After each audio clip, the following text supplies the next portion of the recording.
All right, let's go. Hey, let's do this really quick. I just need to check the Facebook feed really quick, and then we'll get going. Cool. Looks good. Awesome. Thanks, guys, for being here. It's Larissa and Shane, right? Yeah.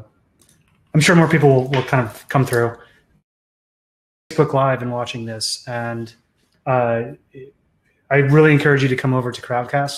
The link should be in the description on Facebook, so just hit that link and register, and you can come ask questions. I will not be able to monitor both sort of chat streams, so if you have questions or if you have comments or want to engage with some of the other students, then I definitely encourage you to come over to Crowdcast. It's also how I'll be sending a resource list relatively soon, and you'll be able to get access to the recording of the presentation as well as the resource list that I send out to people as we kind of progress through this. So welcome. That's about all the housekeeping. Let me get this here.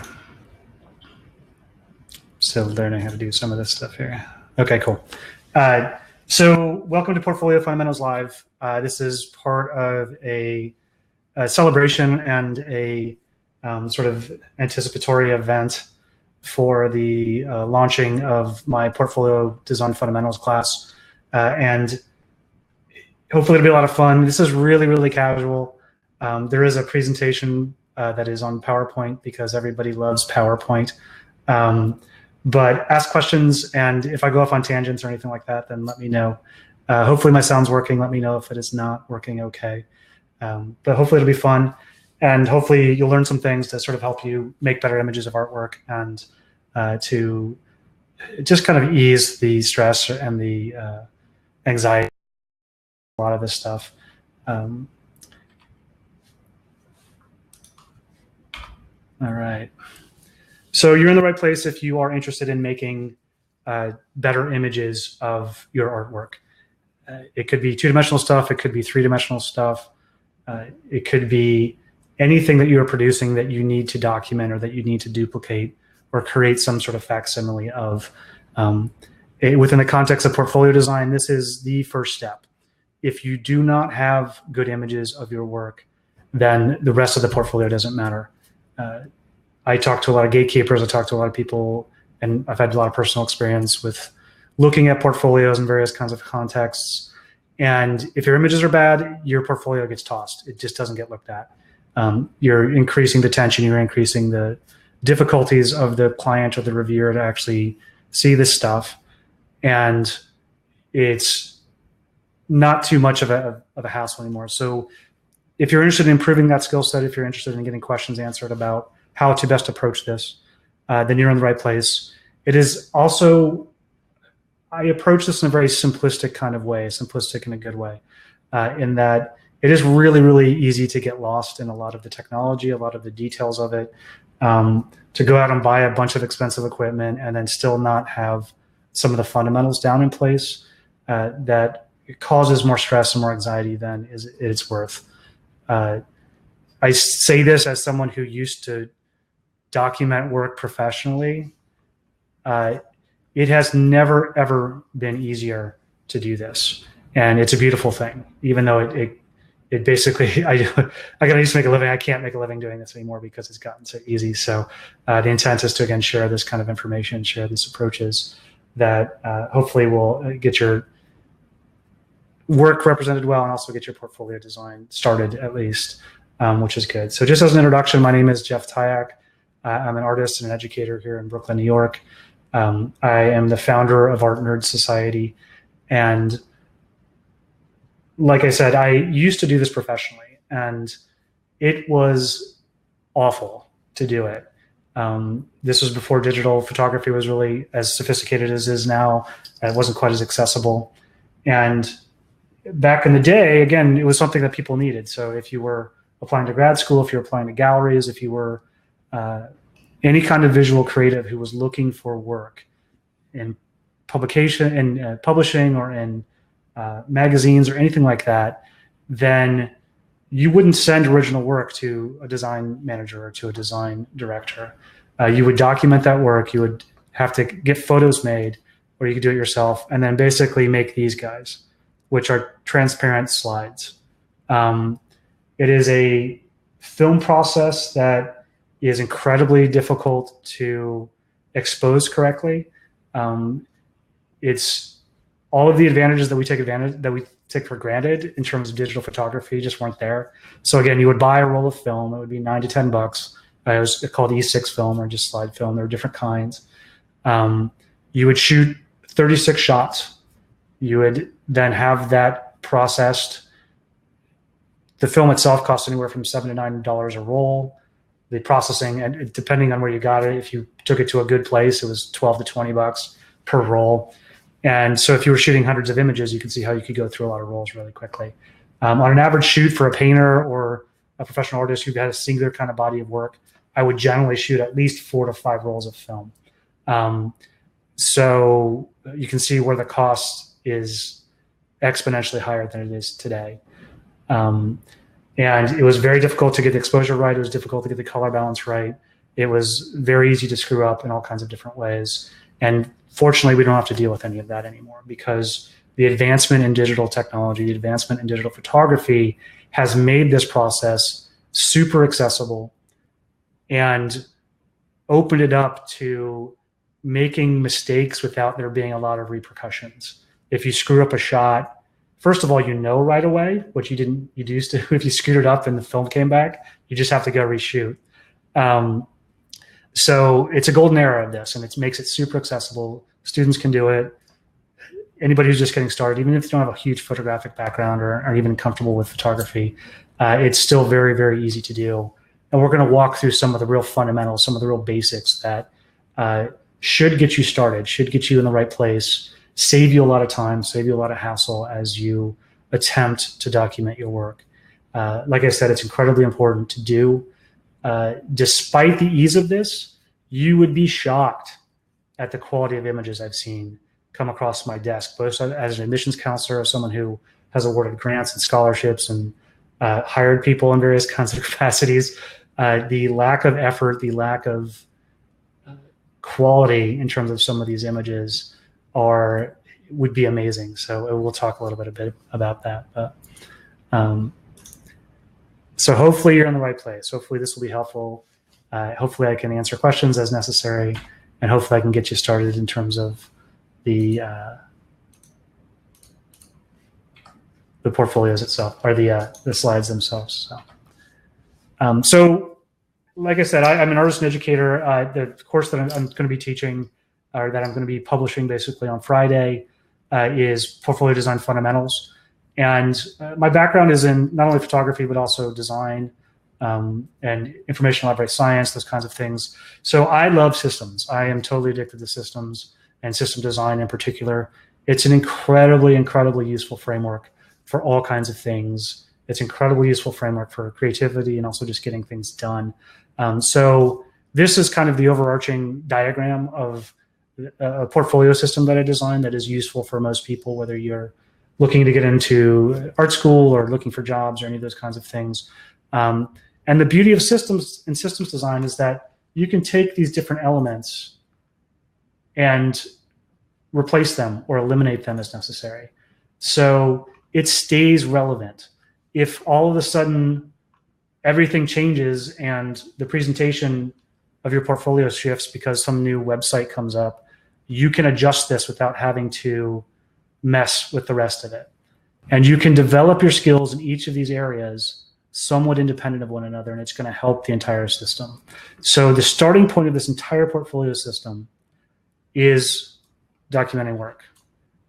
Like I said, if you cannot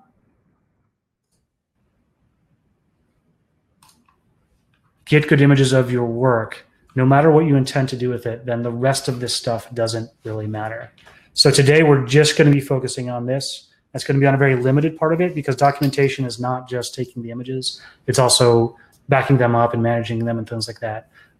You'll see as we look at the systems that we're going to be using, we're just going to be focusing on taking the images today, which is a big enough topic. And again, I could go off on all kinds of tangents on the other stuff, but that is part of the larger course. So if you're interested in that, I encourage you to look at the sales page. If you want to, just hit that call to action button for portfolio design fundamentals, and you'll see some of the things that we cover in terms of any of that. But so we'll get started here really quick. So we're going to play a game. It's called What's Wrong with This Picture? And this is the kind of image we often would receive, believe it or not. So fairly obvious, you can't even see the image. The background stuff is all over the place. The image is crooked. It is in the frame, which you don't want to do. Same image, a little bit better. At least you can see what the photograph is. Obviously, there's all kinds of issues here because you've got the flash, the color balance is off, it's crooked. You've still got the awesome air conditioner in the background and the couch. A little bit better. The color balance is a little bit better, but as you can see, the lighting is really, really inconsistent here. It's darker on this side, lighter on this side. You still got this stuff. This is darker here, lighter over here. You've still got the mechanical stuff over here. And it might be a little hard to see on Crowdcast, but you can see my reflection right here. There's my thumb, there's my hand. Really common stuff. And again, it's still in the frame. So this is that same image shot correctly using very, very basic stuff that we'll cover today. So if you're struggling and doing this all the time and you can't figure out how to get past it, I'm glad you're here today because we'll be able to get you at least closer to this. This image is not post-processed at all. It is not cropped. It is not color balanced. It is not affected in Photoshop whatsoever. This is directly from the camera. And we can talk a little bit about post-processing stuff as part of the system, but the goal should always be to shoot the images as well as you can so that post-processing is not necessary. And what I mean by post-processing is you throw it into a digital imaging program, Photoshop, GIMP, something like that, and crop and color balance and clean up and get rid of the dust and all that kind of stuff. If that's necessary, it's okay, but the ideal situation is to get the image taking as good as possible so that you don't have to do any of that, or at least as little as possible. And that is totally possible even using very inexpensive equipment and just getting the system right and getting the approach in a correct way. So systems are great because you can have systems within systems. So I showed you the documenting part of the portfolio system. This is actually the documentation system that I've designed essentially. And so what we're going to be covering today is this section here, up to image capture. Image management is an entirely different thing. It is super, super important. But just for the sake of brevity, this is a 5-hour course basically. And again, it's part of the portfolio design course, but it's equally important to this because if you can't find images, if you can't organize your images in an effective way, then you're gonna have to keep doing this over and over and over again for the same images, which you don't want to do. Again, causes tension, causes resistance, causes stress. So we'll go real quickly over this. Is that it's pretty straightforward. So the first step is always to collect your work. So get everything that you want to shoot. I recommend, generally speaking, that you put it in order, organize it in order of size, so that as you set up your system, you can just cycle through it, going from large to small or small to large. And what that's going to do is prevent you from having to move your camera much. So first step, collect work. And then you get into the setup. And again, this is where if you get this right, the rest of it becomes really, really easy. And you don't even have to do post-processing. If for some reason you do need to crop, or if there's some specific thing, it would go right here. So this would be post-processing here. But the goal is to not have to do any of this. But I'm happy to answer questions if you have about, again, any of that other stuff.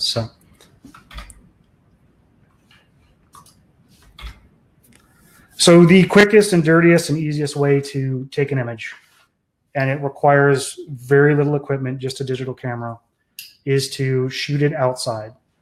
Get a sunny day, get a cloudy day, take your work, find some consistent source of shade, which behind a building is the best because it's not going to be shifting around.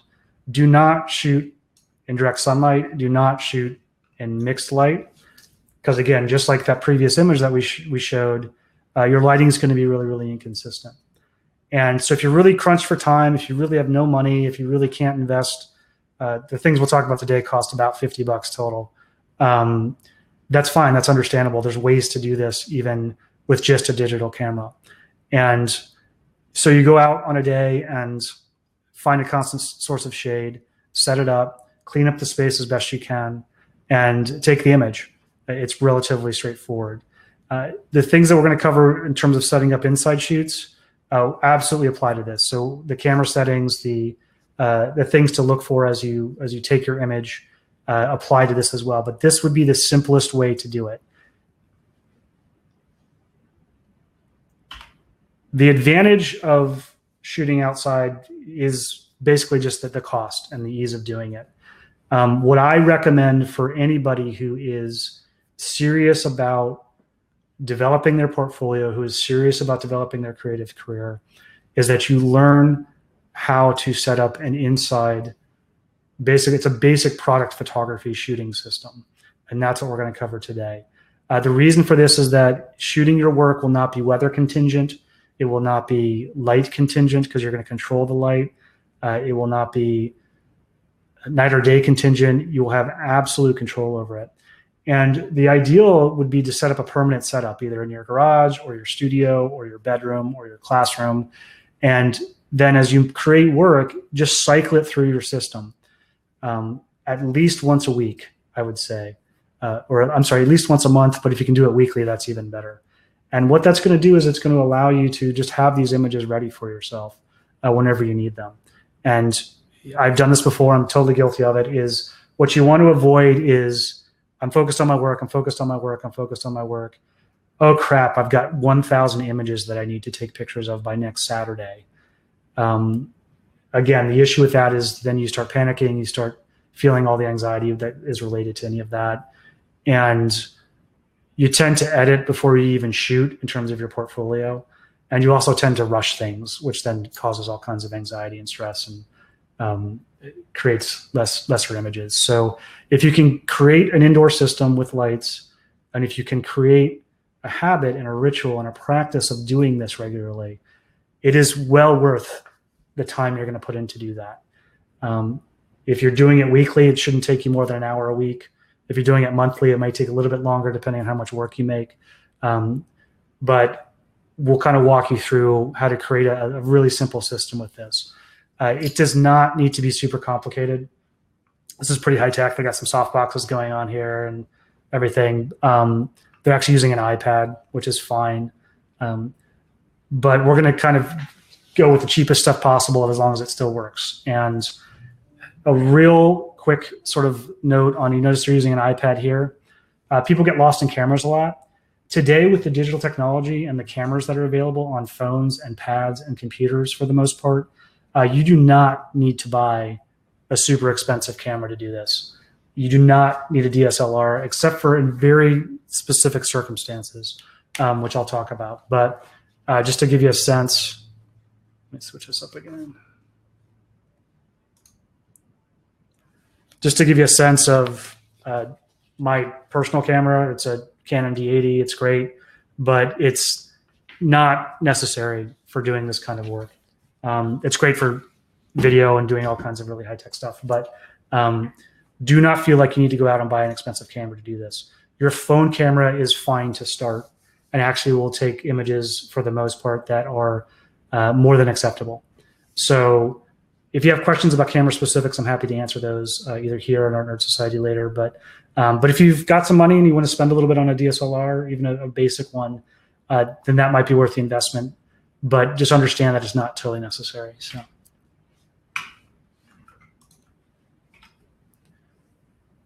We'll talk a little bit about, okay, so 2D, 3D, basically the same setup.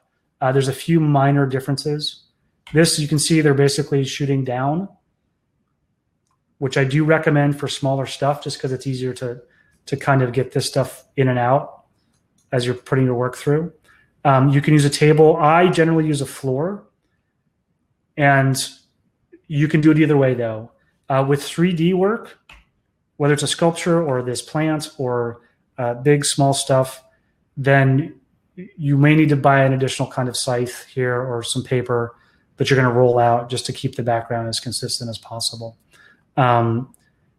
So the fundamentals that we'll talk about today in terms of the lighting are going to be very, very similar. The main difference is that with three-dimensional work, you're going to have a lot more flexibility in terms of keeping things in proportion. So if we go back to those other images that were all skewed and all crooked and everything like that, with 3D work, obviously that's not going to happen. But the differences between shooting 2D and 3D really aren't that substantive. So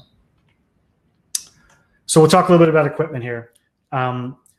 So what I'm recommending to get started in terms of any kind of lighting situation are just some real basic stuff. So I still use clamp lights. It's what I used when I was doing professional documentation. They are cheap. They are easy to use.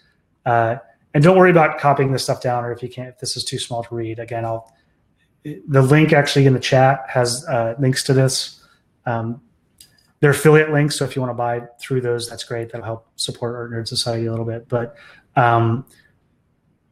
if you find another store, B&H or any of those kinds of things, or your local hardware store, you can find these, and they're very, very inexpensive. This is a little less than $10 a piece. You will want at least 2 of these clamp lights.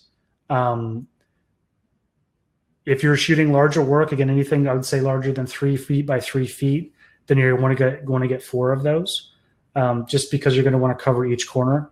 And with the 2 clamp lights, it tends to sort of not give enough coverage in terms of the light. The next big thing is to get daylight balanced bulbs. So without going into the sort of intricacies of color balance in terms of photography, the reason that was so blue was because the lighting was so blue, and I had my camera set so it wouldn't adjust for it. Most cameras do a really, really wonderful job using auto white balance or using automatic color balance, but you want to make it as easy as possible on your camera. So I generally recommend buying diffused, preferably sort of LEDs because they're going to stay cold, daylight balanced bulbs, so that when you're actually shooting, you're not going to have to worry about color balance at all. Again, like I said, the one image that shot that was good, that was just everything was set on auto, and it turns out fantastic. So the only other 2 big things that you're going to need to purchase potentially is a tripod, which I highly recommend. Not totally required. You can handhold your camera, but in terms of ease of use, ease of workflow, highly, highly recommend it. And if you are using your camera phone, then you're going to want one of these adjustment pieces just so it'll fit on the tripod. It's basically the kind of thing that goes on the end of a selfie stick, but you can get one dedicated to your actual tripod. And that's pretty much it. So again, if you look at this, $21, this is a cheap tripod, but you can start with that. $21, it's great. $8, again, $10 per light, and then some light bulbs for less than $10. So that gives you a sense of the kind of budget you're working with. Like I said, do not go out and buy a bunch of expensive photography equipment to do this. Start with this. Get the fundamentals down. Get your process down. And then as you want to invest in better equipment, you can. You'll get a sense of what is working well and what is not. My recommendation for people as they start to get better at this is to get a good tripod first, because the difference between a cheap tripod and a good tripod is relatively huge. And then camera, and then potentially lighting system. So as your practice grows, as you start to develop this skill set, which is a hugely valuable one, don't hesitate to invest some resources into that, but don't go out and buy thousands of dollars worth of lighting equipment and a giant scythe and have all this dedicated stuff that you really don't need. Unless you're going to start doing this professionally, which could be an option, then I don't recommend going out and investing in a bunch of expensive equipment. Keep it as simple as possible. So if you have those 4 items and you are near outlets to plug the clamp lights into, then you're ready to kind of get set up. Again, this lighting diagram will be available to you. It's in the link here. And I'll send a PDF to people basically of this whole slideshow so that you can have the references. So don't worry about taking notes or anything like that. So setting it up is first thing. Again, if we go back,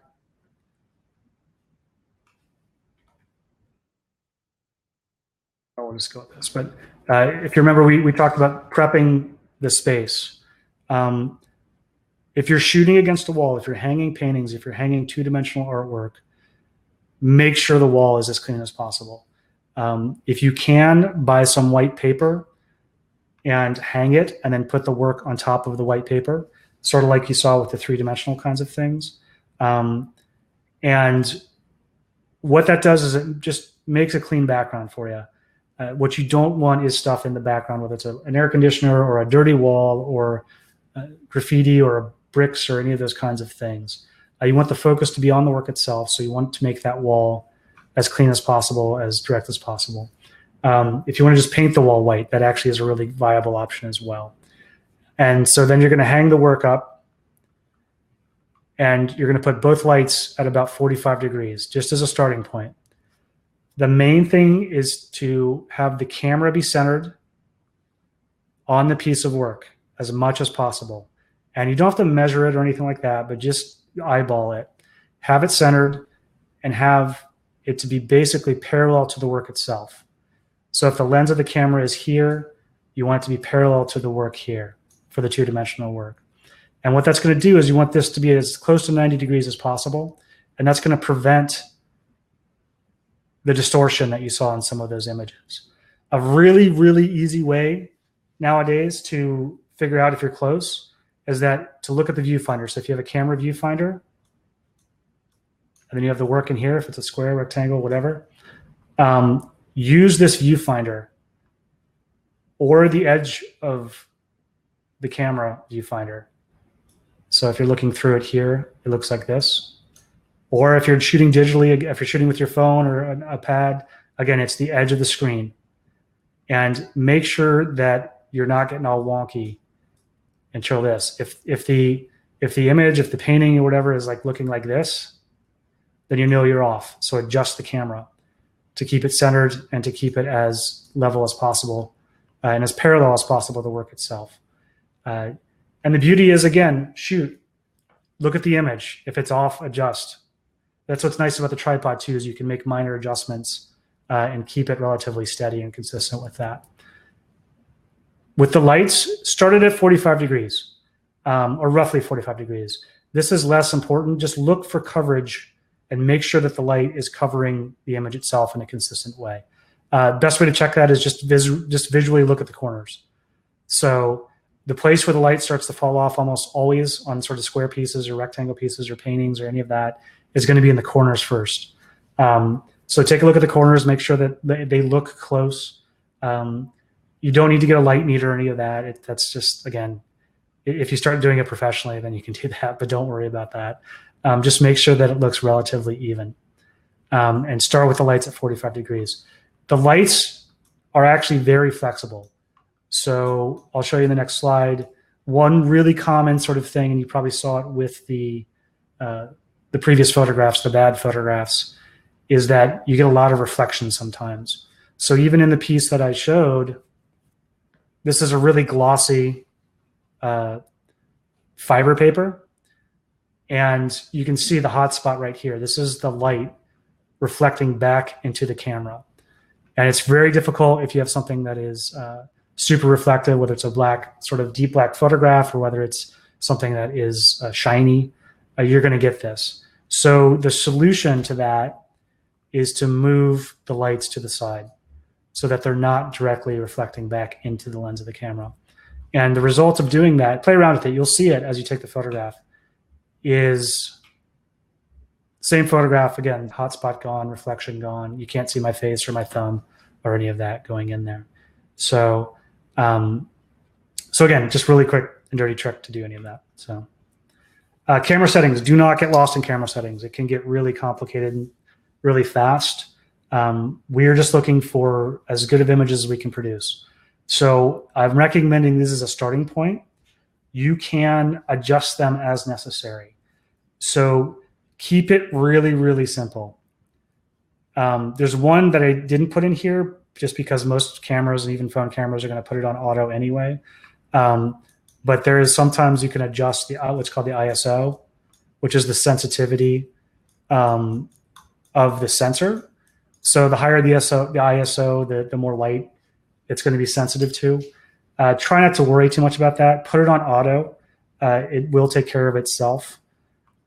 Put the exposure on auto. Put the focus on auto. Color balance on auto.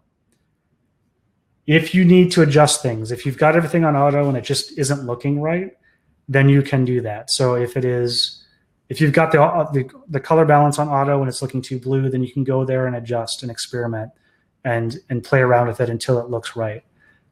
Focus is just a matter of paying attention, and be sure to pay attention to it. You don't want your images to be out of focus, but that's pretty straightforward. On phone cameras and stuff like that, it's almost impossible to take an out of focus shot. But if you're having issues, you can, again, adjust that as necessary. If you need to adjust anything, it may occasionally be the exposure of stuff. And in this case, on the camera or even on the phone, adjust the shutter speed as necessary. I won't go into real details with this because it's so different how to do this on different cameras, on different phones, and different iPads, that look at the instruction manual for whatever camera you're using. If you have specific questions or issues, then let me know on Artnerd Society. You can ask a question there, or you can even just email me if you want to. That's fine. If you're having specific difficulties with a specific camera and things just aren't looking right, let me know, and I'm happy to help you out. The other big thing, which is something that photographers get into fist fights and knife fights about, is what resolution should I shoot things? And I take a little bit different approach to this in some ways. I recommend that you shoot as low a resolution as possible on your current camera. I use this number, which is 1920 by 1080 pixels, because 95% of the time you're going to be presenting on a screen. Either if it's your website, if it's on Instagram, if you are submitting through a third-party portfolio submission service like SlideRoom. SlideRoom is actually less than 1920 by 80. They take your images and put it to 720, I think, on the largest side. 98 to 99% of screens that people use, this is as high as they go. So shooting a 1920 by 1080 pixeled image is going to be full screen on most monitors. There are times where you will need to go higher than that. And the main time is if you need a print portfolio. And it gets a little complicated with this, but if you're shooting for a print portfolio, you will not be able to use your phone camera. You will not be able to use an iPad most of the time. Just because you're going to want the resolution to be as high as possible. You're going to want to probably shoot instead of JPEG, RAW format. Although JPEG would be fine for most cases as well. But try not to get too lost in that. So if you know you're going to be creating a print portfolio, then eventually you will probably have to reshoot stuff. I still recommend that people shoot at a low resolution because you're going to want to do most of your editing, most of your sequencing, most of your decision making digitally. We're going to do a whole lesson tomorrow on how to do editing and things like that. But so don't hesitate to shoot at a low resolution, and then you can always reshoot the things that you decide on at a higher resolution. There's one small thing, it's not even a small thing, but there's one exception to this. If you know you will no longer have access to your work, you've either sold it, or you plan on setting it on fire, or you plan on blowing it up through some performance piece, then shoot it once, shoot it as high resolution as possible, and just make sure you don't lose the images. Again, back them up, those kinds of things. Some people will say, well, just shoot it as high as you can and then deal with it. The issue with that is that when you shoot really high images, like with the DSLR, like a basic raw image is about 54 megabytes an image. which is incredibly painful to deal with, even if you have a good computer. It takes up storage really fast, especially when you start getting into the hundreds and thousands of images. And if you are uploading and downloading them on the internet, it's just going to take forever. And you're eventually going to have to reduce the size anyway. So feel free to break this suggestion, but this is, again, shoot as low as possible. And just as an aside, like my phone camera, which is 4 years old now, I think the lowest it can shoot is like 3,000 pixels by like 4,000 pixels. That's fine. Again, don't feel like, oh, it's got to be 1920 by 1080. The gist of it is just make it as small as possible, but understand that eventually the image is going to be replicated at about this size overall. Again, another thing people really argue over and get in all kinds of hissy fits about is JPEG versus RAW. The main thing to understand, there's also TIFF files if you're going to be printing stuff out. The main thing to understand is JPEG is fine. The issue with JPEG is that it's a lossy format, which means that every time you save as a JPEG, it loses a little bit of information. But for 99% of your cases, unless, again, you're doing a print portfolio, JPEG is going to be fine. If you want to shoot both RAW and JPEG, that's fine, but don't feel like you have to go out of your way to shoot RAW for most of the stuff that you're doing. Again, if you need to go back and reshoot, you can. And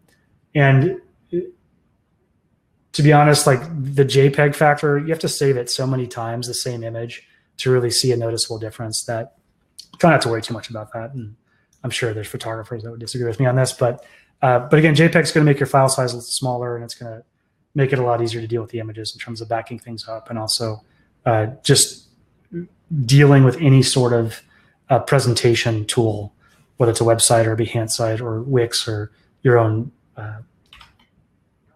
site within any of that. So if you're shooting smaller work, anything I would say below 2 feet by 2 feet, I highly, highly recommend that you create a floor shoot. It's basically the wall shoot, but turned down. The same rules apply. So you've got 90 degrees with this. Hopefully you've got a tripod that you can look straight down. You've got your lighting set in this way. Make sure the floor is clean. And what this does is it just makes it super, super easy to get the work through. So you've got your pile of work, hopefully organized large to small or small to large. You put your first piece in there. You get everything set up to the first piece.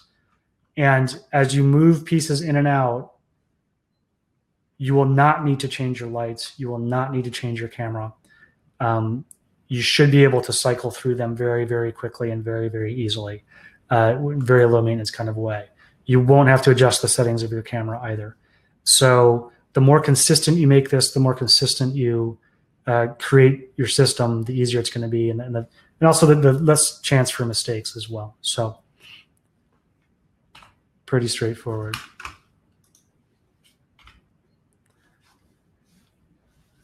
So again, here's the system again. So we've collected our work, we've set everything up. You prep your space just as a review. Make sure it's clean. Make sure you can get the things that you need. Make sure you can move the work in and out. Prep the work. I didn't talk about this much, but just make sure your work's clean. Take it out of the frame always, unless the frame is a piece, part of the piece in some capacity, then always take it out of the frame. You prep and set up your equipment, and you should be good to go. You do the image capture, and then you're set. Do you guys have any questions thus far at all that I can help with about any of the details of any of that? Hit it up in chat.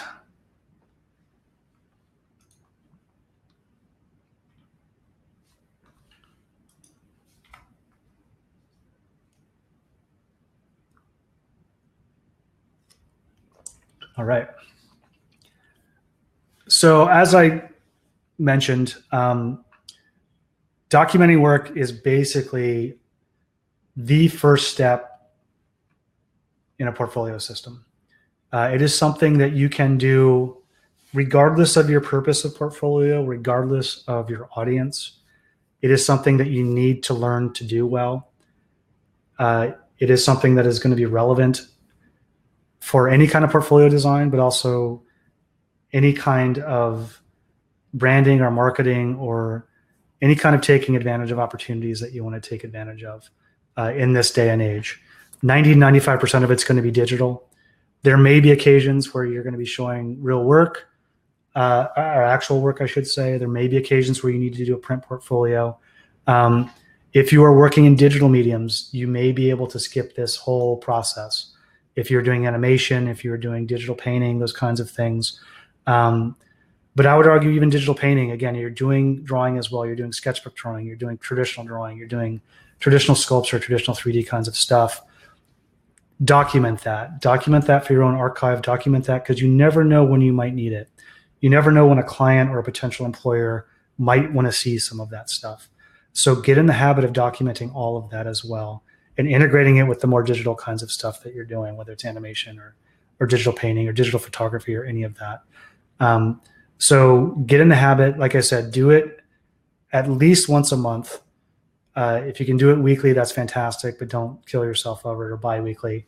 Set up a system for yourself so that it's easy, so that there's little to no resistance to doing this. And then the rest of the stuff's going to come through with any of that.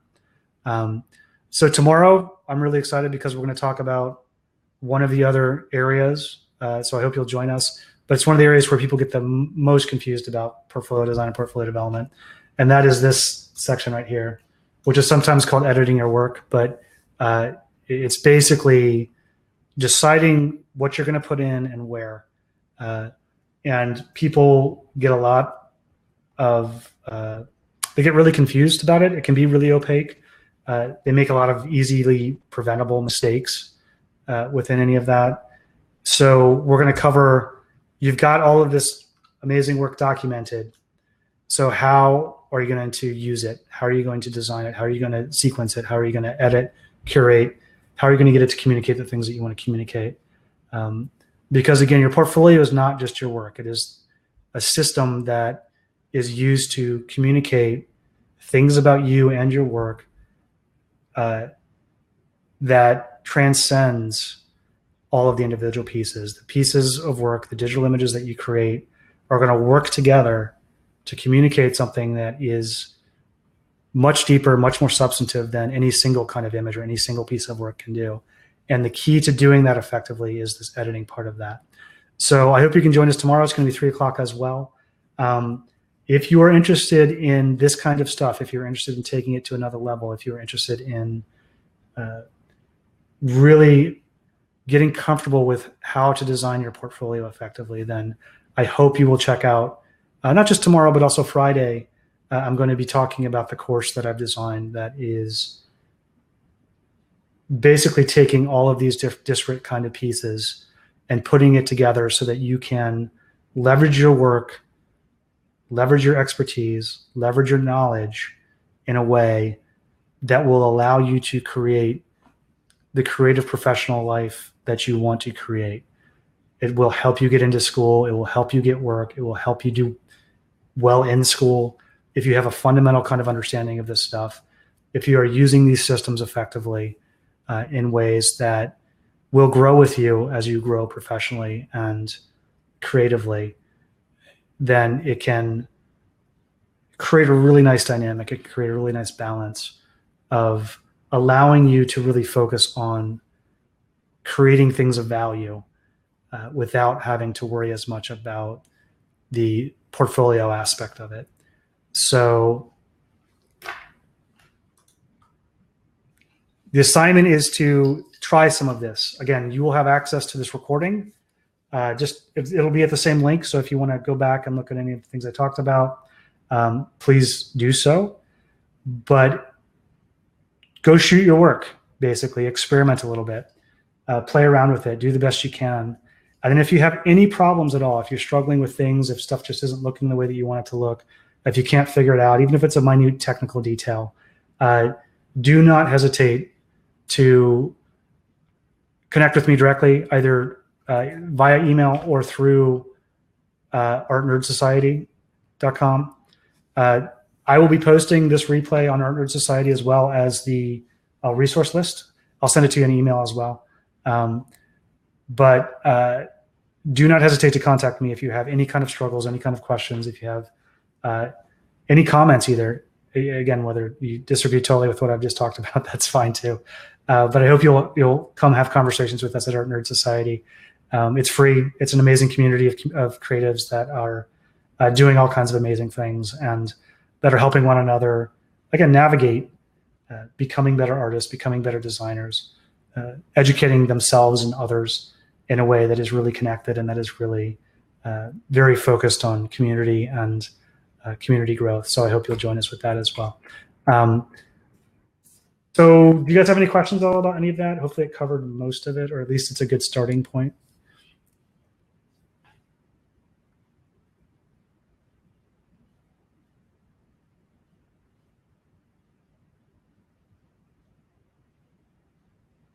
All right, no worries then. If you have questions, like I said, do not hesitate to contact me directly at Artnerd Society, or my email is jeff@artnerdsociety.com. And get out there and shoot your work. Get out there and take images. Get out there and have fun with it, explore a little bit, play around with it. And if you learn anything new, let me know too. Let us know, let the community know. If you found an awesome way to do this, even if it's a more complicated kind of piece, or if it's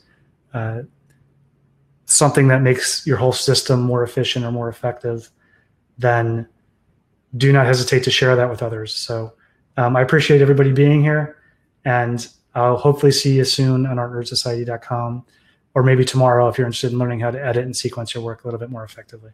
So thanks again, and we'll see you soon.